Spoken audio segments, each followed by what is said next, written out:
आपको बताएं कि भारत की जानिब से पानी छोड़ने के बाद दरिया सिंध में ऊंचे दर्जे का सैलाब है। पीर के रोज सखर बैराज से ऊंचे दर्जे का सैलाबी रैला गुजरेगा। महकमा आबपाशी सिंध ने 5 चीफ इंजीनियर्स को मरासिला इरसाल करके हंगामी इकदाम की हिदायत कर दी है। भारत की जानिब से पानी छोड़ने के बाद दरिया सिंध में ऊंचे दर्जे का सैलाब है। पीर के रोज सखर बैराज से ऊंचे दर्जे का सैलाबी रैला गुजरेगा। महकमा आबपाशी सिंध ने 5 चीफ इंजीनियर्स को मरासिला इरसाल करके हंगामी इकदाम की हिदायत कर दी हैं। आपको अपडेट कर रहे हैं इस हवाले से कि भारत की जानिब से पानी छोड़ने के बाद दरिया सिंध में ऊंचे दर्जे के सैलाब का खदशा है। इस पर मजीद तफसीलात जान लेते हैं। ड्रॉन न्यूज़ के नुमाइंदे खावर हुसैन हमारे साथ मौजूद हैं। जी खावर, अपडेट कीजिएगा, मजीद क्या तफसीलात हैं?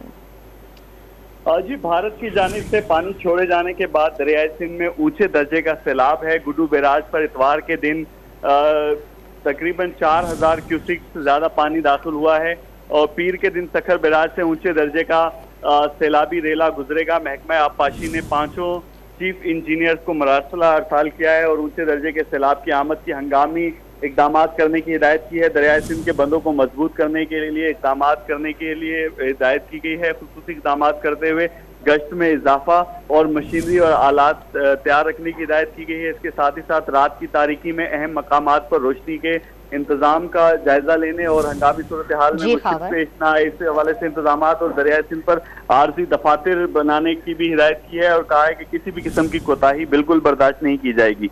बहुत शुक्रिया आपका खावर हुसैन।